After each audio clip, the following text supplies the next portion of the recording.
Greetings, my friends. I hope you're all doing well. So, my next guest is the first repeat guest to ever come on Apple Knocker Radio, and I could not ask for a better one. His name is Christopher McIntosh, and he's one of my favorite authors of the esoteric, the occult, the spiritual, the historical, the philosophical. Chris earned his doctorate in history from Oxford University and owns degrees in both German and Russian. Chris and I have talked previously about his book Occult Russia, but today we discuss Occult Germany, in which Chris explores the vast sweep of Germany's history of occult and esoteric groups and thinkers. This book feels a little bit different from Occult Russia because it discusses Chris's own backyard. He's been living in Germany for over 30 years. He was born in Britain, but he called Germany home for the past 3 decades, and his connection to the place might have even preceded that. It might have even preceded this mortal incarnation in which he is living. But that's just one fascinating topic that we get into in the interview ahead. Before we get on, I just want to quickly say thank you again, and I know a lot of the repeat viewers are probably tired of hearing me say this, but I still feel compelled to do so. Thank you to all the viewers out there, all the listeners. I sincerely appreciate it. Getting to have conversations with somebody like Christopher McIntosh, it's a real treasure, a real gift in my life. I will never cease to be grateful for it, and I will never cease to be grateful for everyone out there that has helped make this possible. So thank you, everybody. But now, let's get on to the really interesting stuff in my discussion with Christopher McIntosh about his most recent book, Occult Germany. So, where I would like to start is, so we've talked previously about Occult Russia, which was a fantastic book. And this book felt a little bit different, and you explicitly stated that's a little bit different because you've lived in Germany for quite some time. Yes. And it's been part of really kind of your personal life, maybe a little bit more than Occult Russia. And so I kind of wanted to start out with the more personal tact and ask, what was the experience like as you were going about writing this book and researching and what is really your own backyard and your own history, your own past as a scholar of these subjects? Yes. Well, to start with my involvement with Germany, that goes back a long way, back to my early childhood when I was growing up in Edinburgh in Scotland in the 1950s. And for a time, we had a young German woman staying with us. She was a student at Edinburgh University, and she stayed in our house for a while. Ingrid, she was called, and she was a lovely woman, and I really adored her. And she was a kind of a fairy godmother to me. And she taught me my first words of German. So it was very easy for me to fall in love with Germany and the German language. And later on, when I was 13, I started learning German at school, which at first I found rather hard going because it's a complicated language. But I soon came to love the language. It's a very beautiful language. A lot of people wouldn't see it that way, but it is. And it's a wonderful language for poetry and song. So I really fell in love with the language. Then I traveled to Germany when I was 16 years old. And since then, I've been going back to it again and again. And I've now been living in Germany for 30 years. Well, when I started to get interested in esotericism, I soon came to realize that Germany is a key place in terms of the history of esotericism. It's, in a way, a fountainhead. When you think that the Rosicrucian movement came out of Germany, alchemy was particularly strong in Germany. And there's a very strong German mystical tradition and so on. So that became an added reason for me to become preoccupied with Germany. Also, I'm a person of romantic temperament, and Germany is an ultra romantic place. But again, some people might be surprised to hear me say that, but it is. And really, the essence of Romanticism is a longing for that which is either far away in space or in time, or in some way unattainable. Hmm. So, for example, German sea shanties are full of longing for faraway places, or being in faraway places and longing for the homeland. And there's even a longing for longing itself. There's Hmm. a song by Marlene Dietrich where she sings that if she were to be granted a wish, she wouldn't know whether to wish for happiness or sadness, because if she were too happy, then she would be nostalgic for being sad again. No, so that's very German. You never get an Italian singing a song like that. But but I'm a romantic, and that's something that appeals to me. So all of that drew me to Germany. There could possibly be a deeper reason. Um, I was born in September of 1943, which was exactly 9 months after the Battle of Stalingrad, which was the turning point in the Second World War. And when the German army was defeated by the Russians. Hmm. And well, for various reasons, I, um, I I began to think that I might have been in a previous incarnation a German soldier who had died at Oh, Stalingrad. wow. Uh, Wow. the fact that I was born exactly 9 months after the battle, you see. Um, well, now I'm a bit skeptical about reincarnation.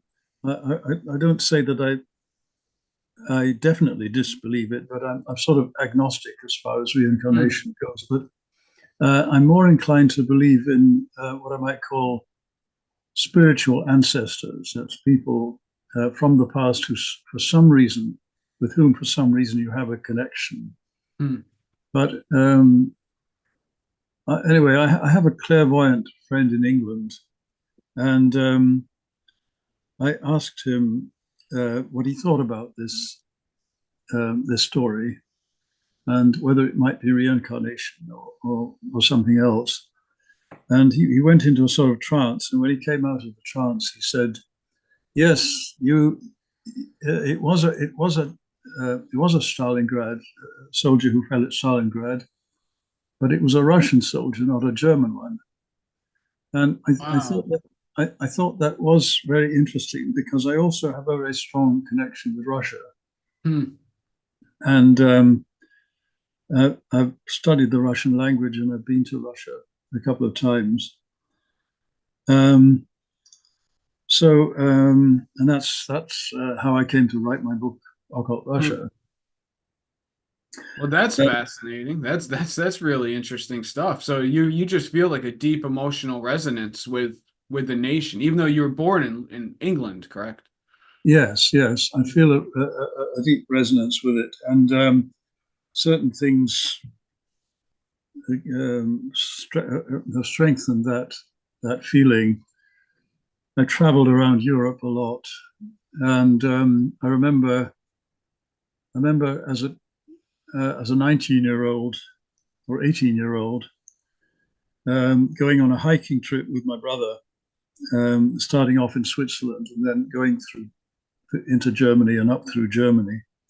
And when we crossed from French-speaking Switzerland into German-speaking Switzerland, I suddenly felt, now I feel at home. So there was something Wow. at hearing the German language that made me feel at home. That is so interesting. Yeah, yes.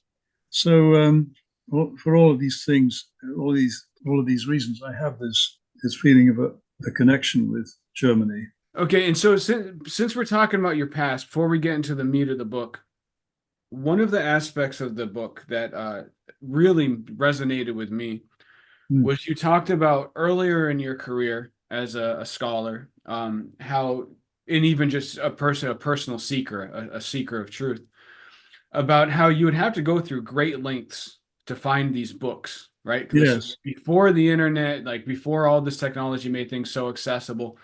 And you really had to get out there and hustle to find these books and took all these adventures. Sounds like you just had some really great adventures. And I thought that was so fascinating. As somebody who I love books, just as artifacts Mm, themselves, I just love books. It just, there was mm, something romantic to me about the idea yeah. of traveling to all these far-flung corners of Germany, finding these books. Mm, mm. Could you just talk a little bit about what that was like in the pre-internet, being the seeker of these kind of arcane tomes? Yes, yes, yes. Well, I remember, for example, when I was researching for my book, my first book on the Rosicrucians, I went to Stuttgart mainly to look at a particular manuscript, the Neometria, which was a sort of predecessor to the Rosicrucian manifestos. And I can remember what a thrill it was to be in the library in Stuttgart and hold this manuscript in my hands. Yeah, Wow. and then later on, going to the Wellcome Library in London, where there's a manuscript of the Pharma Fraternitatis, the first of the Rosicrucian manifestos. And again, holding this in my hand and seeing the old-fashioned German handwriting, you know. Wow. So you might say, well, nowadays you could probably go into the internet and get a PDF of the manuscript. So what's the difference? I mean, you've got the content in front of you, Hmm. um, but it's not the same thing. You know, it's the same. It's the same with books. You know, nowadays I spent a great deal of time in antiquarian bookshops, browsing and looking for rare titles. And again, you could say, well, you can go into the internet and get almost any book online. But again, it's not the same thing as holding the book in your hand. Right. You know, I describe in the book um, reading a novel by Gustav Meyrink, the Golem, and Hmm. holding in my hands a book published in the 1920s in an old-fashioned German type, and interesting binding with sort of occult symbols on the cover. And there's a certain sort of magic in the actual object, you know. Right. Um, and then all the encounters in bookshops with other people, with interesting booksellers, and in libraries as well. Hmm. So, for example, one of the places I frequented a lot was Watkins Bookshop in London, which was very close to the place where I worked in London at that time. So I was spending every other lunch hour in Watkins Bookshop. Hmm. And Geoffrey Watkins, who ran it, was a mine of information. He had an encyclopedic mind, so he was a wonderful person to talk to. And I've been to other esoteric bookshops in other parts of the world. Like many of them have since disappeared. Probably most of them, in fact. Like Field's Bookshop in San Francisco, Hmm. which was a great place, which I think has also disappeared. And the Table d'Emeraude, the Emerald Table in Paris, again, which has disappeared, and other bookshops in Vienna and other places. So it was all part of a great adventure, and which has now been lost because of the internet. And Right. and it's not just the books. It's also the fact that the advent of translation programs has meant that there's less need to learn foreign languages. Hmm. So I could call up a text on the internet in German, say, and run it through a program and get an English translation. But again, it's not the same as learning the language and struggling with the language, struggling to understand the meaning of a text. This is all part of the adventure. Right. And there's even like my mind always goes to Gurdjieff because I've studied Gurdjieff for so long, but he's not the only one that has said this, but has discussed that the value that you get from anything, including esoteric spiritual study, Mm. is connected to the price that you pay for it. So the convenience itself diminishes the value of what you gain at the end. Like the struggle, there's an inherent Yeah, value in the struggle itself. It yeah, that's determines right. how much you get out of it. And do you think there's any truth to that? Do you think that you gain a little bit less when things are too convenient? Oh yeah, definitely, Yeah. definitely. Yes. It seems that it makes it it's an interesting situation because we're kind of put in a position where you almost need to seek out inconvenience. Yes. It's like kind of weird, and you see Mm. some people like David Goggins, they're like fitness guys who Yeah. preach this a lot and say, like we have to get back to um, making life hard for ourselves. But you only Mm. really hear it in that fitness sphere. But I think it applies to the spiritual sphere as well, because I do think that things impact you less when they come cheaply. Oh yeah, absolutely. Yeah. I mean, it's like mountain climbing. You might say, well, why bother to climb a mountain? Why not just take a cable car to the top? But it's the act of struggling to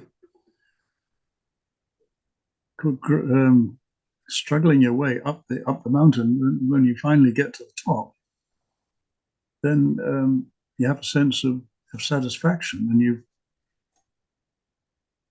you've somehow grown as an individual as a Right. result. Right. And now it's even, you're a writer, I'm a writer as well. And now it's even with the AI programs that are being used to help writers now. That's like I can't even imagine, like, to me, because writing, I do think of writing as a spiritual pursuit. Like as you work your way through something, you something shifts inside of you as you Oh work yeah, through something. And that's definitely. now being robbed as well because people are just going to use artificial intelligence to do it quick and easy. And yeah. That's right. Yes, yes. A friend of mine in England who's a poet recently carried out an experiment um, with one of these artificial intelligence programs, and he gave the program a certain subject to write a story about, and he showed me the result, and it was absolutely astonishing because it was so well written. It wasn't just linguistically well written, but it was imaginative. It was extremely imaginative, full of sort of interesting turns of phrase. Hmm. And if you didn't know that it was written by a machine, you'd think, goodness, that was written by a really gifted person, really gifted writer. Wow. And I found that very alarming, actually. The thought Absolutely. that a machine could write such a text. Yeah, no, I agree. Yeah, I don't know what to make of it. I'm an optimist by nature, and I don't like getting down about things. But it is, I don't understand where things are going to go if we're just machines are going to do even our Yeah. creative intellectual work for us. Yes, yes, it is. It is alarming. Right. But all right, but getting past that, getting back into occult Germany. Mm, So all right. Occult Germany for the listeners. The book is every chapter. It's a cohesive subject matter, but there's all kinds of interesting tidbits and pieces of information. And obviously encourage everyone to buy the book. But for this conversation, I wanted to keep it to more of the bigger picture items. mm, And encourage the people that want to read the book to go get it for those more fine details.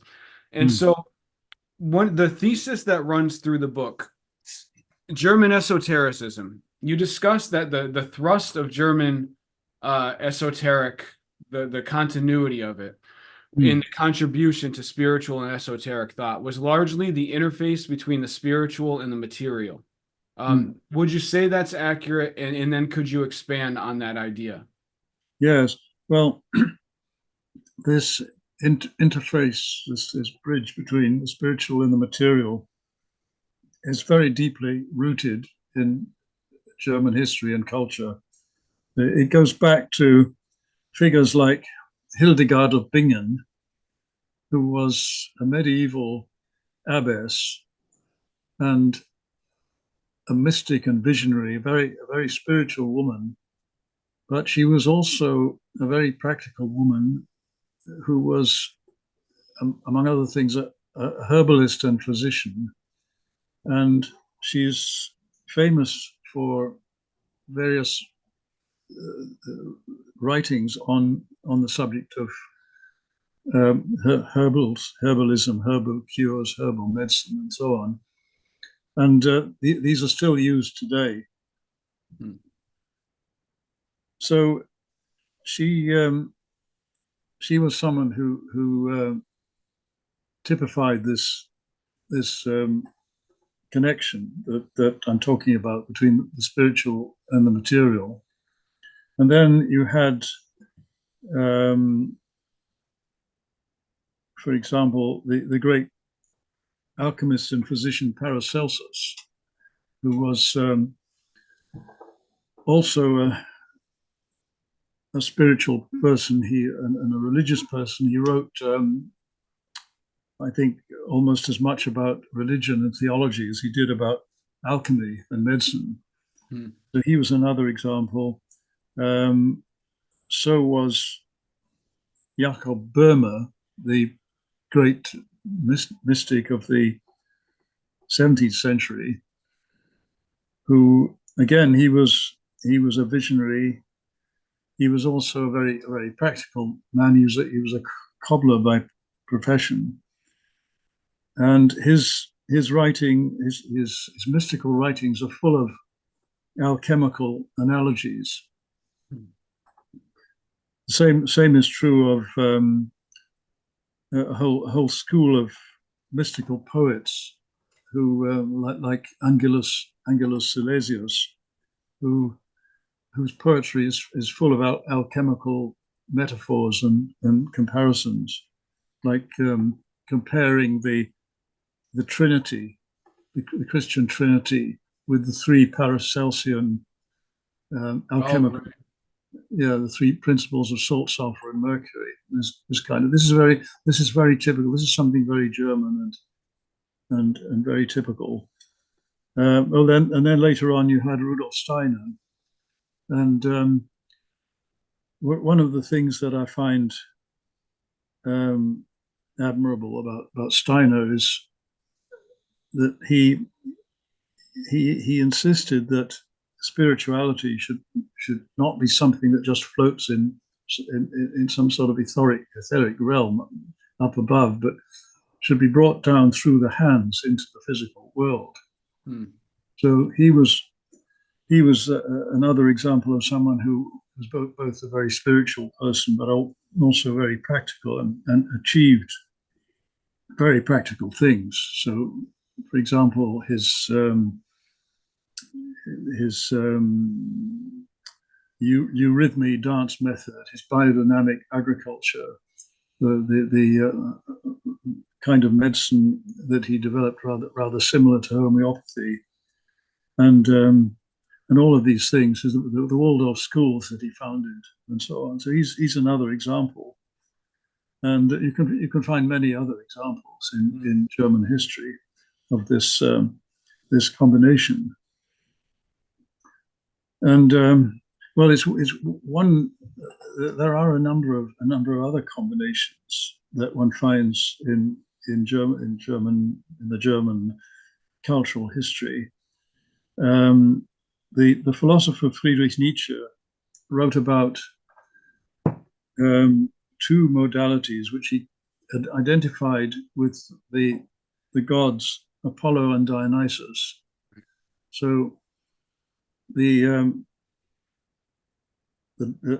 Apollo represented light and beauty and order, whereas Dionysus was force and fire and visceral passion and intoxication.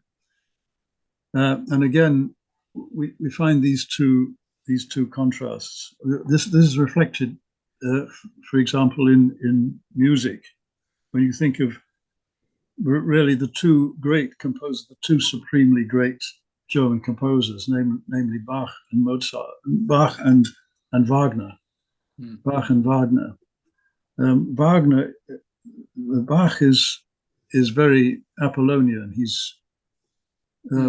His music is beautiful, harmonious, ordered, and so on. Whereas Wagner is all force and fire and passion and Dionysian ecstasy. So this again is a contrast, and again in Hermann Hesse's work, there's a contrast between the spiritual and the worldly, like in Narcissus and Goldmund, where Narcissus is a novice monk at the beginning of the story. He's training to be a monk, Mm-hmm. and he's very very spiritual and religious and otherworldly, whereas Goldmund is very much a man of the world. Right. Yeah, so these these contrasts are always playing out in German history. Mm-hmm. So like a duality, like a Yeah, right. yes, or a duality or a dialogue. Hmm. Yeah, it's yeah, I think what actually we mentioned earlier, Narcissus and Goldmund was a book that was like very significant to my life. Really. And Yeah. so this German proclivity towards this kind of thinking and Yeah. this contribution to like esoteric thinking. Mm. Yeah. Um, do you think it was just like happenstance that it came through Germany, or was there something about the continuity of German historical thought and culture that led there? Well, that's a good question. I don't know that I can give a good answer to that. I think it may have something to do with the fact that, well, as I see it, that that deep down the Germans are basically pagan, um, and but so yeah, so there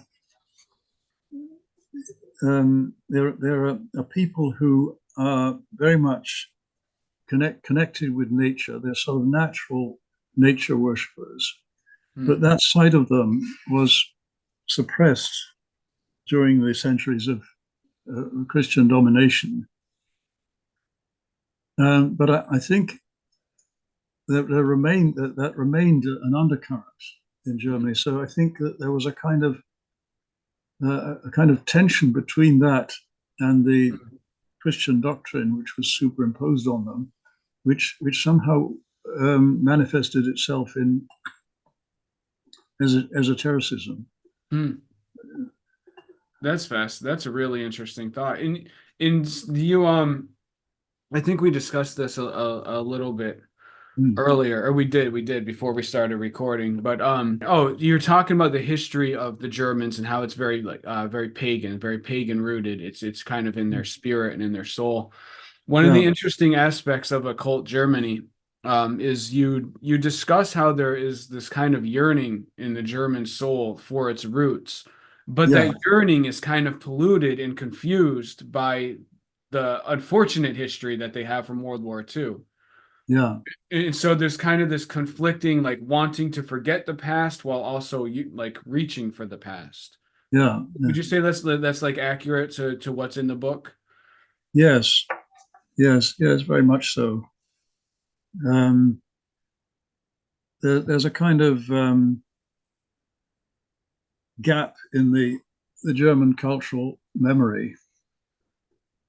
I mean, I remember I was for a time teaching English at the University of Bremen, and I remember that in one class we got onto the subject of the Holy Grail. Well, now, to me, the Holy Grail is one of those universal references that is part of the air you breathe. You know, if you're part of Western culture, it's just one of those references that you know about Mm, the, through the stories of King Arthur and the Grail quest and all of that. Um, well, so in one class we got onto the subject of the Holy Grail, and I said to the students, "Well, do you know what that is?" And only one young man put up his hand and said, "Oh yes, well, I think it's something to do with rejuvenation or eternal life or something." And that was all he knew. And the others mm, didn't have a clue. So I thought that was rather sad because it's so much part of the German cultural heritage. When you think of the supreme example of Arthurian literature, which is Wolfram von Eschenbach's Parsifal, written around 1200, which was the basis for Wagner's opera Parsifal. And the Grail is, of course, the central theme of that opera. And it also comes in Wagner's opera Lohengrin. So it's there, it's something that any literate German should know about. right. But so that's an example how there's a kind of a lacuna, a gap in their cultural memory. Right. Yeah, that is sad. And it's not just Germany though. I mean, here in the United States, these people who are under 30, I mean, most people don't know anything about cultural history, you know. It just seems to be a Western thing where there's just been Hmm. I mean, in a Germany, it sounds like it's more acute, but in general, it's like just Western civilization seems to have just lost touch with its Yeah, roots. And maybe willfully, maybe there's been some, maybe people feel, I don't know. It seems like there's some kind of weird psychological process going on right now where people are kind of committing cultural suicide. Um, it's weird. yeah, it is. It's very unfortunate. I agree. Hmm. So earlier you mentioned Steiner, and in the book you mentioned Goethe's influence on Steiner, which I don't know if you know, but here there's been a bit of a resurgence in interest in Steiner Hmm. among certain corners, largely because of Steiner. He predicted the age of Erebon, which sounds very much like the age that we're living in now is going to be this Yeah. age where like technology overtook everything and Hmm. humans lost touch with their soul and so through there's a channel called the Dark Journalist. The details don't matter, but he's got a pretty big following, and he's Steiner's. There's been a lot of interest in Steiner. So, uh, Yeah. could you talk a little bit about Goethe's influence on Steiner? Yes. Well, Goethe, of course, is a gigantic figure, and he was another person who embodies this combination that I was talking about earlier of the spiritual and the material, because he was a poet, a spiritual man, but also a very practical man who devoted much of his life to studying nature. And he's famous for his writing on botany, for example. And he he talked about a concept that he called the Urpflanze, the primal plant, which was a sort of blueprint of all plants existing in some kind of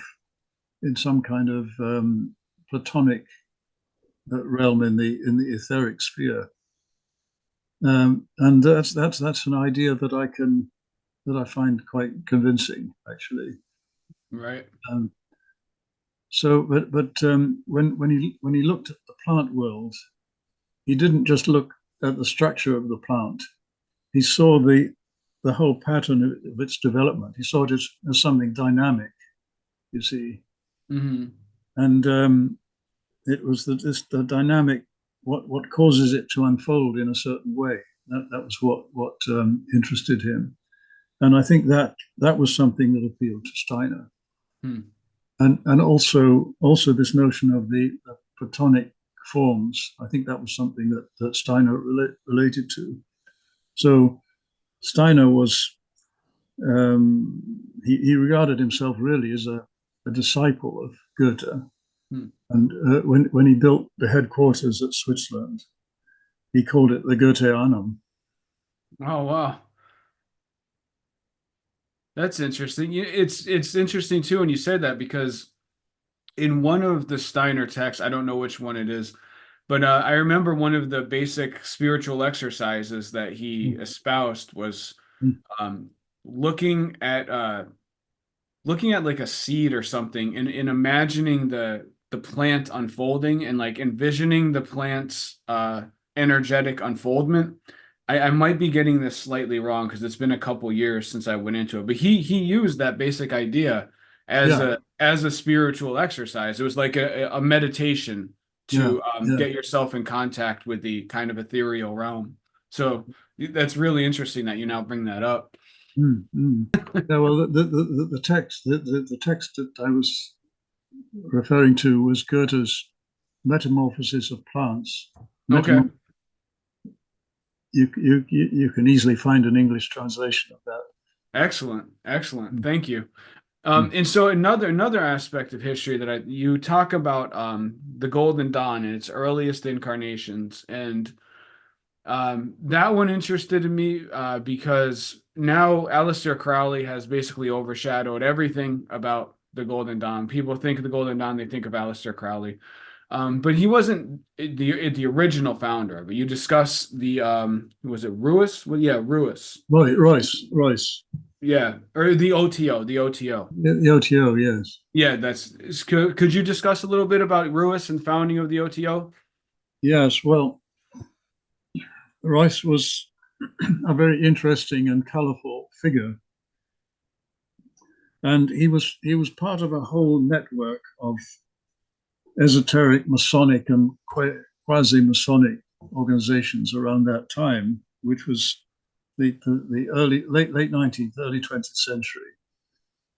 And Rice was he was a sort of he was a sort of adventurer, and in some ways a slightly uh, scurrilous character, but he was an important figure.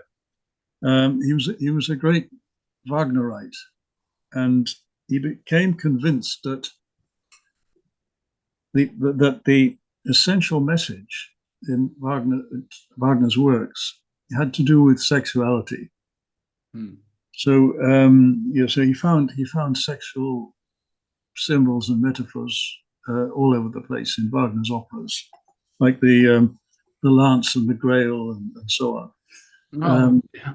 so, so he said this. It's all about sexuality, and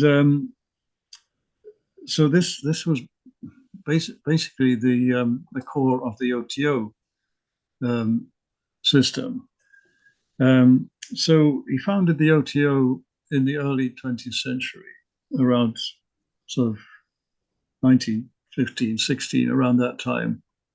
And Crowley played quite a key part in the founding of it, and in particular in the writing of the Gnostic Mass, which the Gnostic Mass was the ceremony of the what was called the Gnostic Catholic Church, which was sort of adjunct to the OTO. Um, although to attend the Gnostic Mass, you didn't have to be a member of the OTO, but the two sort of went together. And I've actually attended the Gnostic Mass a number of times. Hmm. Some friends of mine in London used to hold it at regular intervals, and I found it a very impressive ceremony. Very, Oh, really? yeah, it's a very beautiful ceremony. It's again, it's very full of sexual symbolism. Um, well, what happened basically was that Crowley, Rice eventually split with Crowley. He quarreled with Crowley, as many people did, and so they parted company. But it was Rice. Rice was friendly with a man called Karl Kellner, who was a German businessman who had studied various Oriental traditions and probably some form of sexual tantra. And Rice, I think, got uh, his interest in sexuality partly through Kellner. Hmm. So that's really the story of Rice and the OTO. Hmm. Well, that's interesting because that was, I mean, the sex magic was kind of like the crown of Crowley's, to my understanding, was kind of the crown of Crowley's own Yes. perspective as well. So didn't Yeah. originate with him; it actually preceded him in the Yes. OTO. That's Yes. interesting. Yes. Mm. For some reason, I had assumed it was the opposite, No. but No. very interesting. So you discussed the German history with the Grail myths and symbols, but the yes, the life reform movement. You discussed this in the book, and Yeah. there's a German word for it, but I can't remember what it was. Could you talk about that a Lebensreform. bit? Le, the Lebensreform. Mm. Lebens. What is that movement about? What is? Could you just detail Well, that a bit? this was a kind of a movement towards a more healthy life, more in touch with nature. It was partly a reaction against the rather stuffy society of the time of the late 19th and early 20th century. Hmm. Um, it included, for example, the nudist movement and the thing called the Wandervögel, which means literally the wandering birds, the migrating birds, which was a movement of young people who went out into the country and went for long hikes. And again, it was all part of this sort of back to nature thing. So, and I think in a way, it's no coincidence that this life reform movement arose around the same time as the neo pagan movement, because this was, as I say, around the late 19th century. And as I said, I think the Germans are naturally pagan. They're naturally worshippers of the earth and of nature. Hmm. And so at that time, when the influence of Christianity was waning, and also people were getting tired of the stuffy atmosphere of Wilhelmine Germany, they they took to both neo-paganism and this life reform movement and the nudist movement. So the nudist movement is interesting. They called it the German word is Freikörperkultur, which means literally free body culture, Hmm. um, shortened to FKK, Freikörperkultur, FKK, and it's it's still big in Germany. Hmm. For example, near where we live, there's a lake where part of the shore is dedicated to Freikörperkultur. Hmm. But it's all very laid back and relaxed, and it's not a. People don't make a big thing of it. It's not. This is not. It's not fenced off, that area, Okay. and people are coming and going all the time, walking past it. And on a sunny day, at the weekend, you'll see whole families sitting there, Huh. stark naked, having picnics and so on. Just Children, right out there in the open.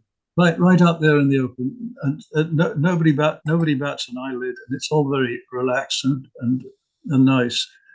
Um, Whereas in England, if you were a nudist in England, you'd have to go to a special club, which would be fenced in, and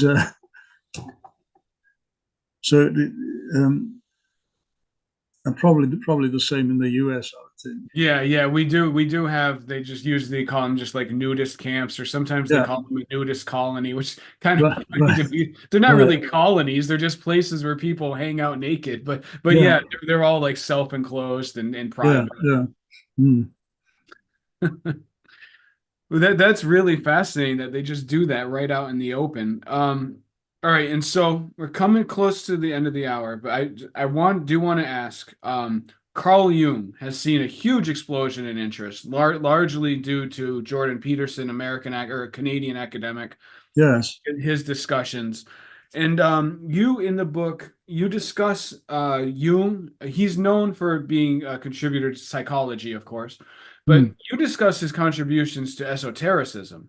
Um, could you just discuss that a bit right here?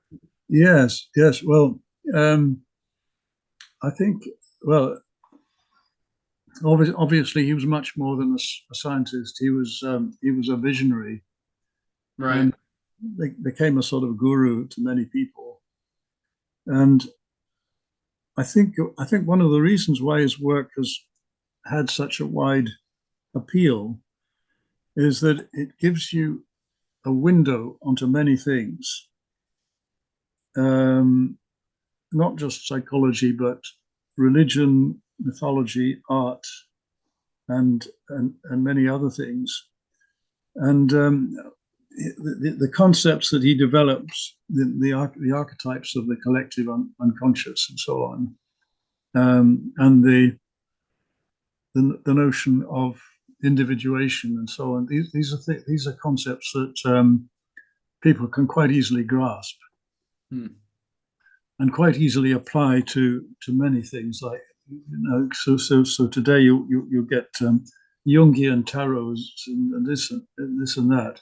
So he's had an influence far beyond psychology, and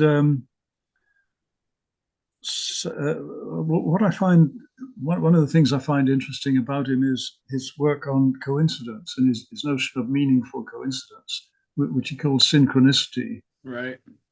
And I've had a number of examples in my own life of meaningful coincidences. So I can quite understand why there's this resurgence of interest in him. Hmm. Yeah, his stuff about synchronicity is pretty amazing.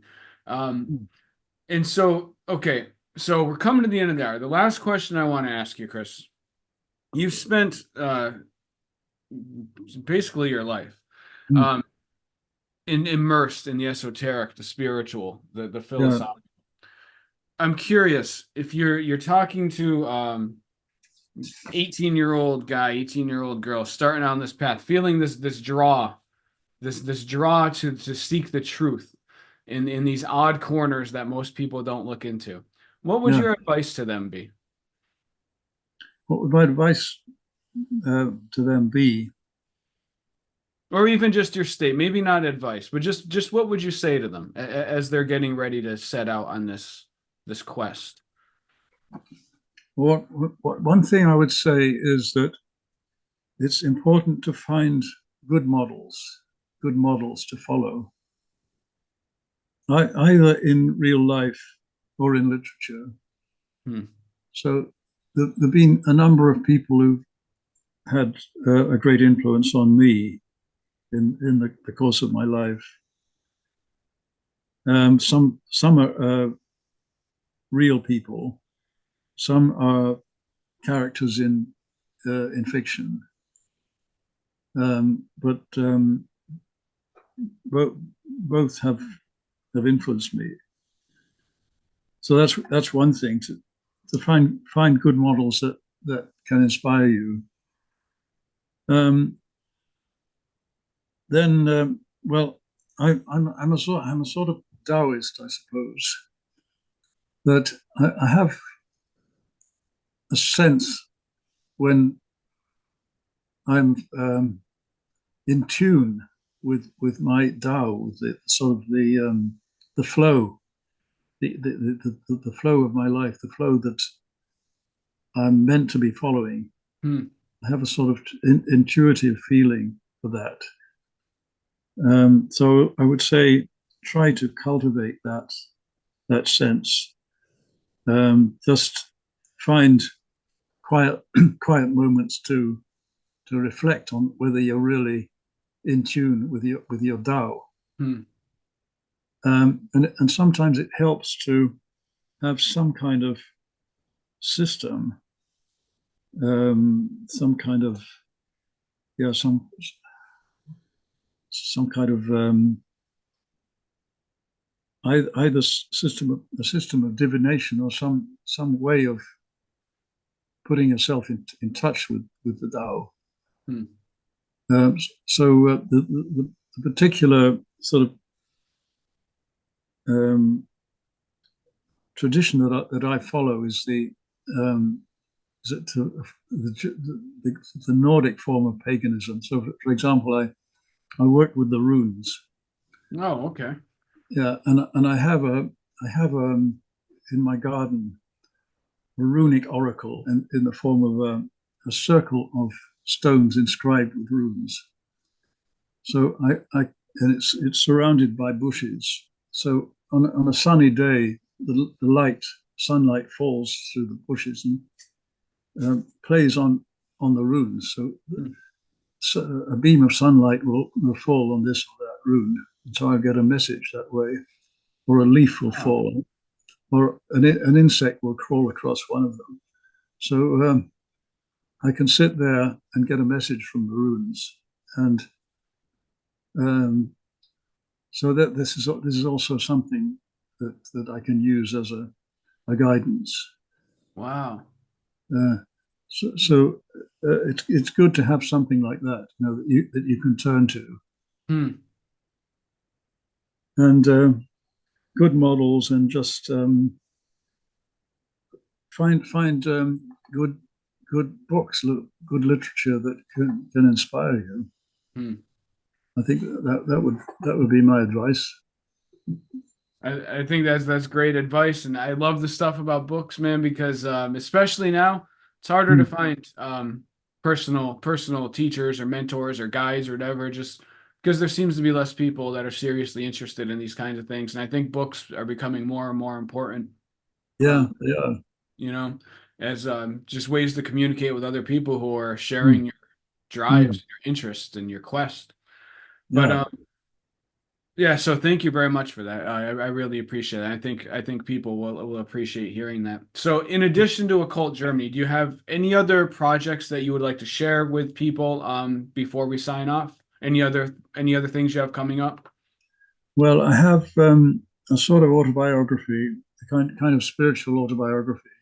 Fantastic. I love hearing that, Chris. I can't wait to read that one, man. Mm. Yeah, so that's actually with the publisher and in the pipeline. So should be published next year. Oh, is that Inner Traditions? Yes, yes. Oh, fantastic, man. I will eagerly be reading that one, and hopefully we'll be able to talk about that one. Mm. Um, So is there anything else you'd like to share or anything else that you'd like to say to listeners? No, not unless there's other questions you want to ask me. If you do you have time for another question or two? Oh, yes, yes, yes. Okay. Um, yeah, okay. So obviously, most of the people that listen to this, not all, but most are Mm, American. And so, in the book, you discuss the influence that German esotericists had on American esotericism and just American culture. Yeah, Could you discuss that a bit? yes. Well, this has quite a long history, actually. Um, it goes right back to basically to the 17th century, when the Rosicrucian movement spread to America. It was carried to America by basically by German pietist communities that emigrated to the States, and they set up colonies in Pennsylvania. And there was one particular colony uh, headed by a man called Con, Conrad. No, what is his name? Kelpius, I think.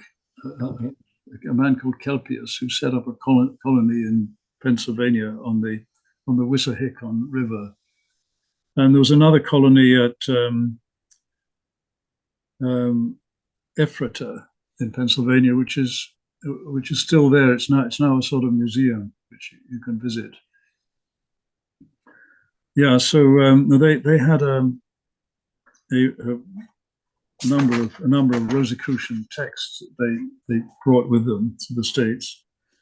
Well, then later on, there was um, there were other Rosicrucian groups that were transmitted to America, like there was the creation of Amok by Harvey Spencer Lewis, which has had an enormous influence Right. by creating a kind of mass market form of Rosicrucianism, and with a very large membership, and introducing people to a whole range of esoteric ideas that they might not otherwise have come into contact with. So Amok remains an important organization. Yeah, they're still going, right? They're based out of California, I believe. That's right. Yes, yes. And one person who came to the States and joined Amok was Albert Riedel, who was a German, and he joined Amok and became interested in alchemy. And later on, he became quite famous as an alchemist under the name of Frater Albertus, and started a thing called Paracelsus College. So he played quite an important role in transmitting alchemy to the States. Then there was the Van der Vogel movement, and the Back to Nature movement that we talked about earlier. Right. That spread to California in the early part of the 20th century, where it turned into a movement called the Nature Boys, and later flowed into the hippie movement.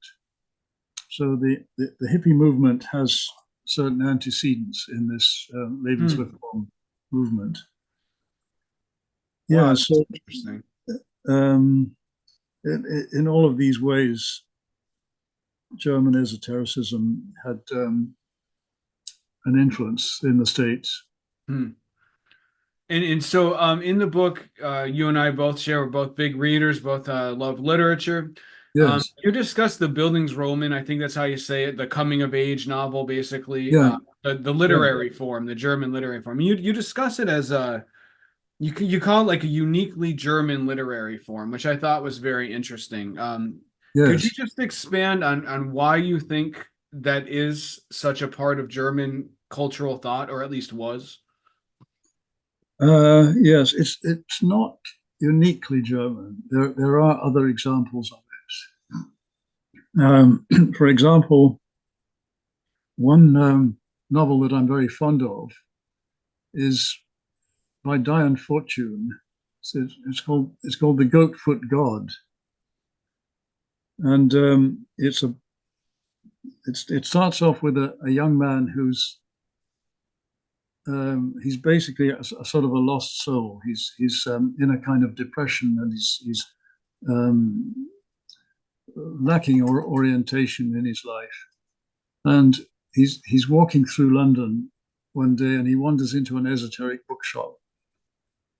So another example of the esoteric bookshop is a motif in esoteric fiction.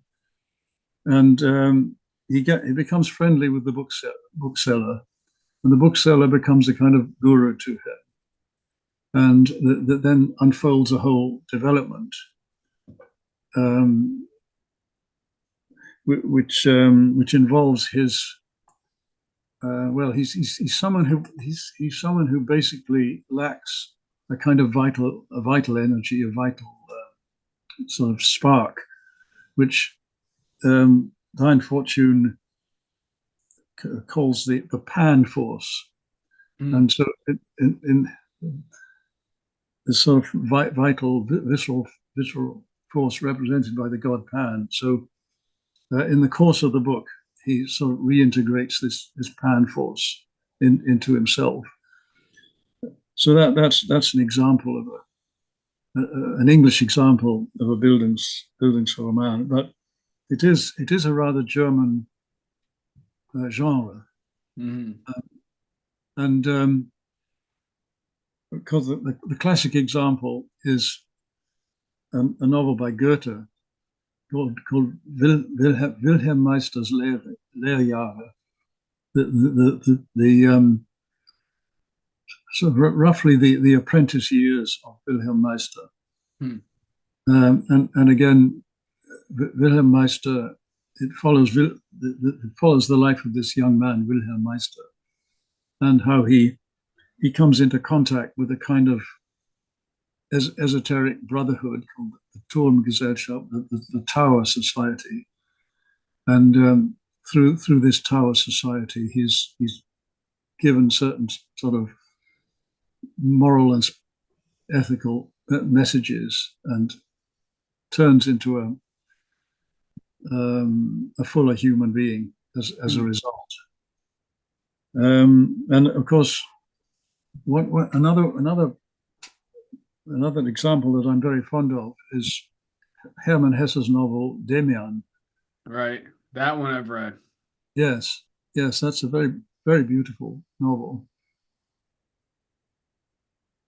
Yes, and also there's my own novel, Return of the Tetrad, which is very, very, very much based on this tradition of the Bildungsroman, where the narrator is loosely based on myself, and there's a sort of a guru mentor figure in it who's based on somebody that I knew. Oh, wow. And it involves the narrator meeting this guru figure, who is a magician and a member of a magical order, rather like the Golden Dawn. And so he's initiated into the magical order, and it turns out that he has he's had certain experiences from previous lives, which are affecting him in the present day, and he learns to integrate these things through his work with this guru. So that's my own contribution to the genre. I actually was not aware of that book of yours, Chris. I'm gonna have to track that down. Well, you can easily, if you Google it, you'll get it straight away. Absolutely. I will. Yeah, I'll talk about it on my channel as well. I'll just I like to find books and discuss them. So yeah, man, that's awesome. I didn't actually know you wrote that book. Yeah, it's called Return of the Tetrad. Tetrad. Tetrad. Awesome. I'm glad I asked about that. All right, and so I believe this was the last of the questions that I sent to you. So Bo Yin Ra. Is that how you say it? Bo Yin Ra, yes. Bo Yin Ra. That was a figure I usually feel like names have some kind of familiarity to me because I read about these topics so much. But that was actually one I've never encountered before. Could you discuss who Boyan Ra is or Well, was? he wasn't terribly well known. Mm, Uh, that wasn't his real name. His real name was Schneider-Franken. I think Josef Schneider-Franken, and he chose the name Boyan Ra just because of the sound, the resonance that it had. It just came to him somehow, and mm, so he felt that it expressed his personality. Um, and well, he was an example of a rustic sage, which is a particular type of guru, the rustic sage, who is someone who has a kind of homespun, down to earth wisdom, which appeals to certain people. mm. And other examples are, well, for example, Rasputin in Russia. Ah, yeah. And there was a man called Maître Philippe in France, who was the mentor to Papus, the French occultist Papus. Um, yeah, so Boyan Ra was another example of that. He published a number of books, which they were his ideas were rather similar to theosophy. I Mm, think he probably got them from theosophy. mm. The idea of the Mahatmas, some wise group of masters who are somewhere Right. steering the course of the world. Um, and Yeah, he was also a painter, quite an interesting painter actually. Mm. Um, and he still has a following. His books are still read today by, I think, not a very large following, but he does have a following still. Yeah, I'm gonna see if anything's in English actually. I was intrigued by the character after reading the book. I Oh want to yeah. see if I could read any of his stuff. Mm. But again, do you have anything else you'd like to share or anything like that? I've used up more than an hour of your time. No, that's all right. That's no problem. I think I just made a few notes on your questions. Um, well, I could talk endlessly about Germany and Russia and the comparison between the two, but we probably